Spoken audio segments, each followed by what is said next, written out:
Hello there, my name is Shaq. In today's video I'm going to be showing you how to do the turn in the road exercise for the purpose of the driving test. Now, before the driving examiner can ask you to do this exercise, he or she will ask you to stop somewhere conveniently safe. Make it easy for yourself by stopping away from parked cars and other obstructions.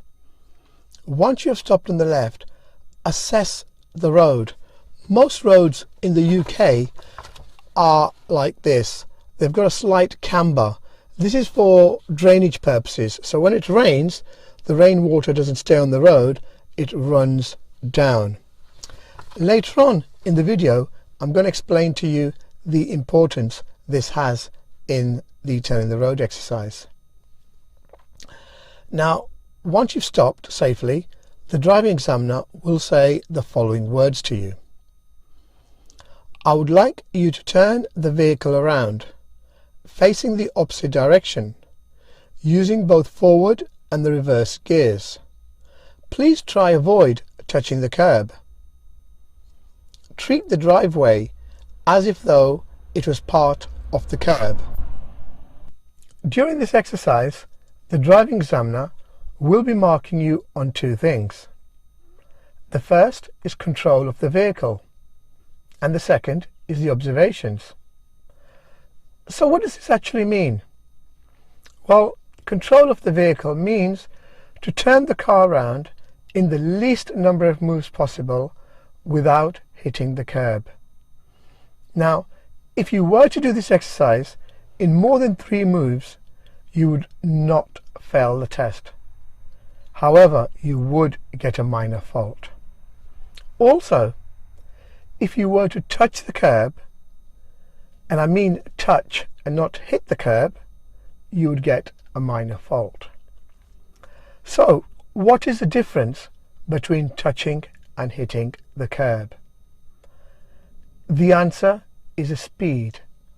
If you were at crawling speed, that would be a touch. However, if you were driving at 3 or 4 miles per hour, that would definitely become a hit. Now, as far as observations are concerned, the examiner expects you to do this exercise with due regard to all other road users, including drivers, cyclists, and pedestrians. Okay, what I'm going to do next, I'm going to demonstrate this maneuver to you. The most important thing in this maneuver is to use the POM routine. Prepare, observe, and then move. So, I'm in the first gear and I've prepared the vehicle. Next, I'm going to carry out my 6-point check. So firstly, I'm going to look over my left shoulder, the left-hand mirror, the road ahead, the interior mirror, the right mirror, and then most importantly over my right shoulder. So now that I've done all the observations, I'm going to steer the wheel towards the right because that's where I want the front of the car to go. So I'm steering quickly, keeping the speed slowly as I possibly can. The slower the better, making all-round observations. Now that I've passed the crown of the road,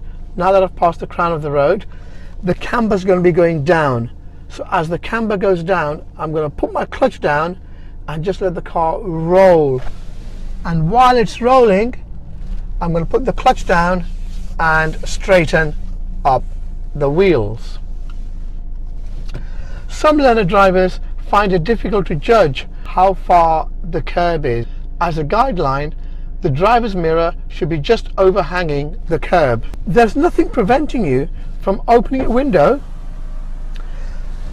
and putting your head out to see how far the curb is. Okay, this is the first stage of the maneuver completed. Now for the next stage, once again I'm in reverse gear, so I've prepared the vehicle and now I'm going to carry out my observations. The observations, again, starting from my right shoulder, the 6-point check, and ending through the back window. A lot of learner drivers get confused as to which way they should turn the wheel. Remember, if you're in first gear, you always turn the wheel where you want the front of the car to go. If you're in reverse gear, always turn the wheel where you want the back of the car to go. So I want the back of the car now to go towards the passenger. So I'm going to steer towards the passenger. Try not to use the word right and left when it comes to reversing, because if I say I'm going to steer towards the right, which is this way, when I come forward, my right becomes the other way.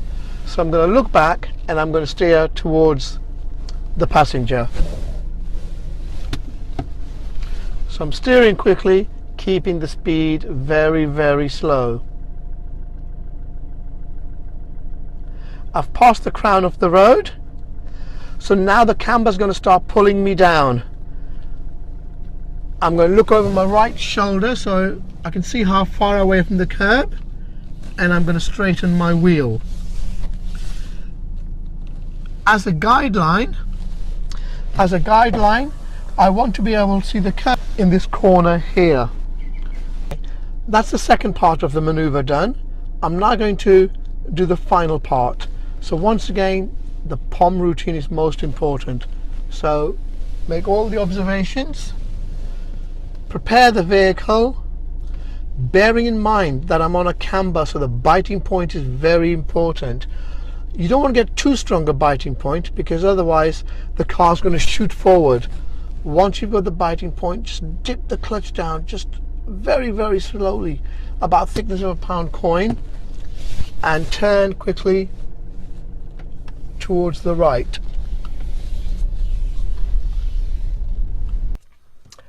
Observation during this maneuver is very important.